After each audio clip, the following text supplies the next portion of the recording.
السلام علیکم ورحمۃ اللہ وبرکاتہ۔ یہ تعلیمات اسلامی آفیشیل یوٹیوب چینل کی آواز ہے۔ اگر آپ چاہتے ہیں کہ قرآن و اہل بیت کی معلومات، مستند دینی معلومات آپ لوگوں تک پہنچیں تو ابھی ہمارے چینل کو لائک اور سبسکرائب کریں اور آگے شیئر کریں تاکہ آپ بھی اس علمی سفر میں ہمارے ہم سفر بنیں۔ شکریہ۔ اعوذ باللہ من الشیطان الرجیم، بسم اللہ الرحمن الرحیم۔ جیسا کہ آپ سب کو پتہ ہے کہ ہم یہاں پر کربلا کی باتیں آپ سے شیئر کر رہے ہیں، کتاب کربلا کی باتیں۔ تو اس میں آج ہمارا پہلا سبق جو کہ ہے فیصلے کی رات، وہ شروع کرنے سے پہلے آئیں ہم سب مل کر امام حسین کو سلام پیش کرتے ہیں۔ السلام علی الحسین وعلی علی ابن الحسین وعلی اولاد الحسین وعلی اصحاب الحسین۔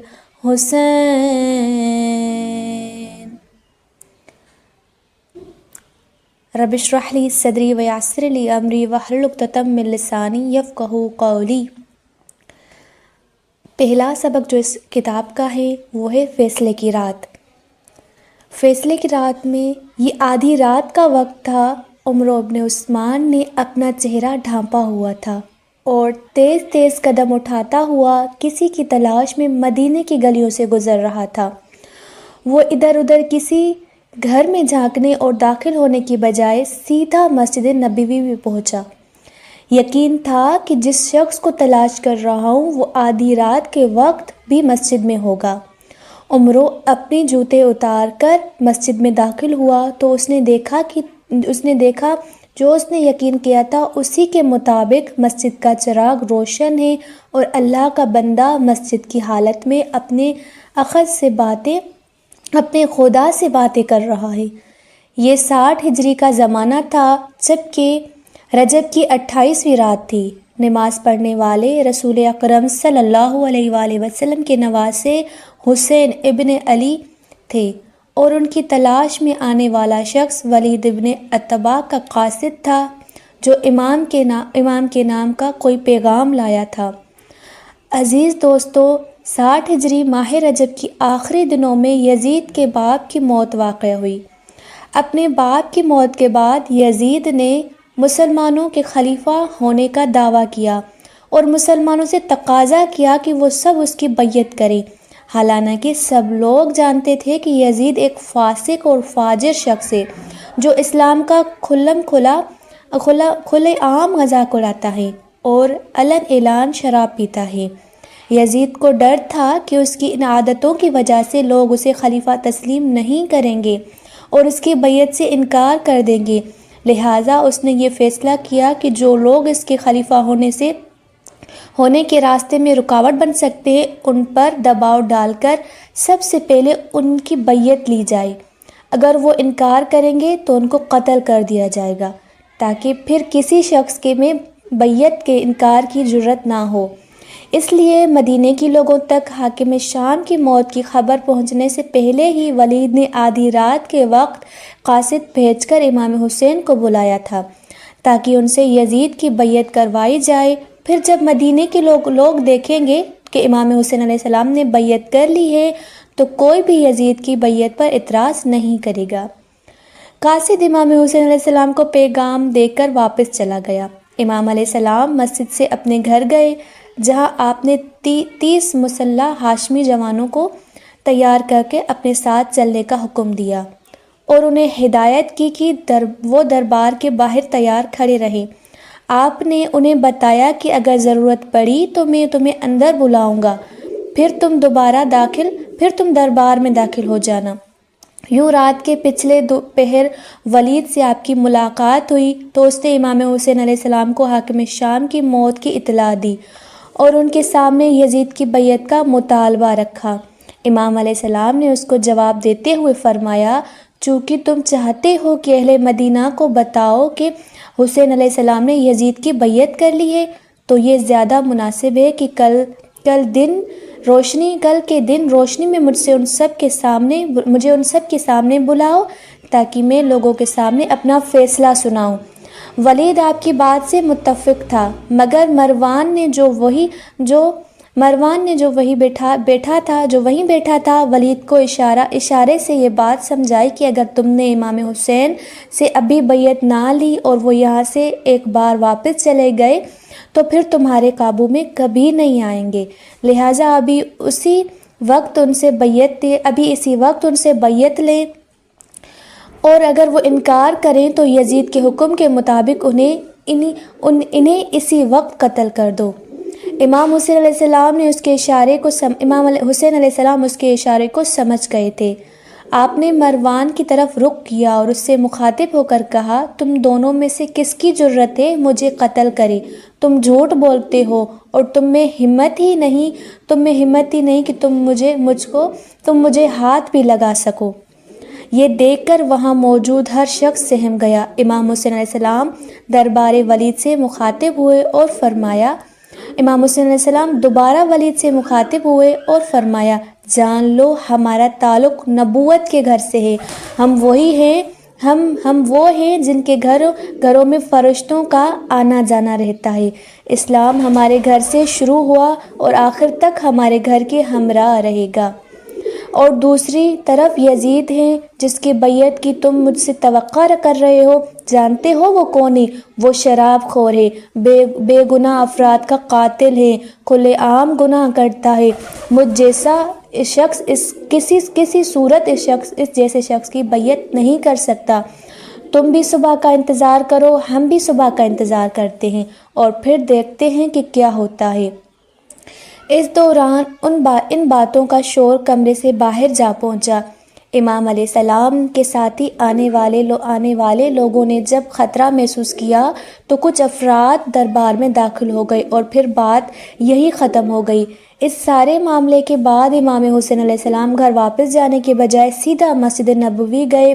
نانا کی قبر پر جا کر رسول اللہ صلی اللہ علیہ وسلم سے دیر تک باتیں کرتے رہے اور اپنے نانا سے کہنے لگے، نانا، میں فاطمہ کا بیٹا حسین ہوں، میں وہ حسین ہوں جس کو آپ نے امت کی ہدایت کے لیے اپنے پیچھے چھوڑا تھا۔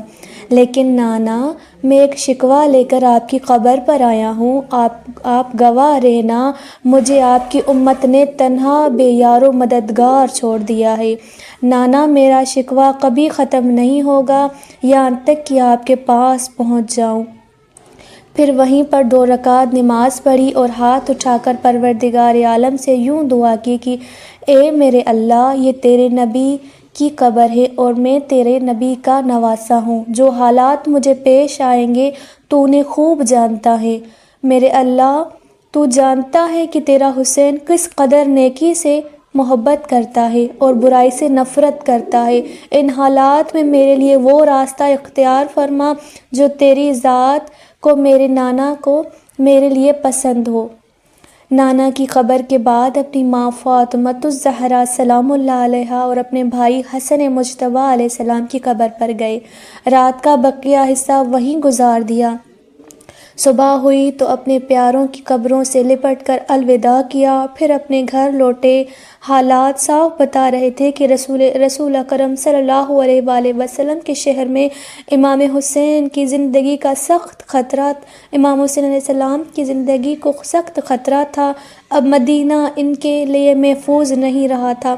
یزید نے مدینے کے گورنر کو امام حسین سے بیعت لینے اور انکار کی صورت میں قتل کر دینے کا حکم جاری کیا تھا۔ امام علیہ السلام نے اپنے قریبی ساتھیوں کو بتایا کہ وہ کسی قدر یزید کی بیعت نہیں کریں گے، چاہے انہیں مدینہ چھوڑنا پڑے اور اپنی جان بھی قربان کرنی پڑے۔ بالآخر مدینہ چھوڑنے کا فیصلہ کر لیا گیا، مگر اب سوال یہ تھا کہ حالات میں امام حسین علیہ السلام کہاں جائیں؟ تاکہ ان کے قتل کرنے کا ارادہ رکھنے والے لوگ اپنے مقصد میں کامیاب ہو نہ سکیں۔ ایسے حالات میں امام نے مدینہ چھوڑ کر ایک ایسے خطے میں جانے کا فیصلہ کیا جو امن کا گھر ہے، اور جہاں آنے والا خواہ انسان ہو یا حیوان اسے امان مل جاتی ہے، جہاں ہتھیار لے جانا منع ہے، جہاں جنگ کرنا اور قتل وغارات ممنوع ہے، کیونکہ وہاں جو بھی چلا جائے وہ اللہ کی امان میں آ جاتا ہے۔ یہ جگہ مکے کی پاک سرزمین یعنی حرم کعبہ، اور اب یہی امام علیہ السلام کی اگلی منزل تھی۔ بالآخر 28ویں رجب 60 ہجری کا سورج طلوع ہوا۔ یہی وہ دن تھا جب امام حسین علیہ السلام اپنے اہل بیت اور اصحاب و انصار پر مشتمل افراد کا قافلہ لے کر مدینے سے مکے کے لیے نکل پڑے، اور 5 دن لگاتار سفر کرنے کے بعد 3 شعبان کو مکہ پہنچے۔ بیت اللہ کے زائرین اور اہلیان مکہ نے آپ کا گرم و جوش سے استقبال کیا اور بہت خوش ہوئے۔ یہاں لوگ صبح شام آپ کے پاس آنے لگے اور امام علیہ السلام انہیں دینی امور اور احکام سکھانے میں مصروف ہو گئے۔ آپ نے انہیں شرعی احکام کے ساتھ ساتھ یزید اور اس کی کرتوتوں سے بھی باخبر کرتے تاکہ لوگوں کو اس بات سے آگاہ کیا جائے کہ یزید جیسا بد کردار شخص ان کا خلیفہ ہرگز نہیں ہو سکتا۔ امن کا گھر، شہر مکہ کو امن کا گھر کہا جاتا ہے۔ حضرت ابراہیم علیہ السلام نے اللہ سے دعا کی تھی کہ اے رب اس جگہ کو امن کا شہر بنا دے، تو اللہ نے ان کی دعا قبول کرتے ہوئے اس گھر کو خطہ امین قرار دیا اور فرمایا کہ جو بھی اس میں داخل ہوا وہ امان والا ہوگا۔ آئیں اب ہم اس کا مختصر خلاصہ پڑھتے ہیں کہ ہمیں درس کربلا کیا ملتا ہے۔ ہمیں درس کربلا ملتا ہے کہ کربلا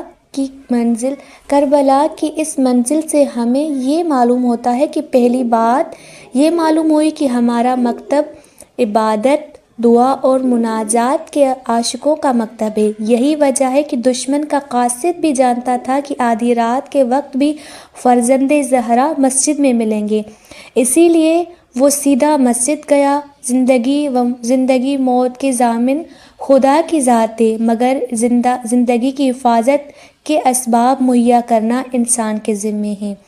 اسی لیے امام حسین علیہ السلام نے بے وقت بلائے جانے پر خطرہ محسوس کر رہے تھے اور ہاشمی جوانوں کو اپنے ساتھ محافظ کے طور پر لے گئے تھے۔ معرکہ کربلا امام حسین علیہ السلام اور یزید کی نہیں بلکہ وہ 2 کرداروں کی قیامت تک جاری رہنے والی جنگ ہے، جس میں امام حسین علیہ السلام جیسا یزید جیسے کے سامنے کبھی جھک نہیں سکتا۔ اسی لیے امام حسین علیہ السلام نے فرمایا تھا کہ مثلی لا یبایع مثلی، میرے جیسا اس جیسے کی بیعت نہیں کر سکتا۔ مومن ہر مشکل میں خدا کی ذات سے اپنا مسئلہ بیان کرتا اور اسی سے مشکل کا حل چاہتا ہے۔ امام حسین علیہ السلام مسجد نبوی گئے اور اپنی مشکلات پروردگار سے بیان کی۔ والسلام علیکم ورحمۃ اللہ وبرکاتہ۔ ہمارا یہ آج کا سبق یہیں پر اختتام کو پہنچا۔ انشاءاللہ جلد آپ سے دوسرے سبق کے ساتھ ملیں گے۔ تب تک کے لیے اللہ حافظ، اپنا بہت سارا خیال رکھیے گا۔ فی امان اللہ۔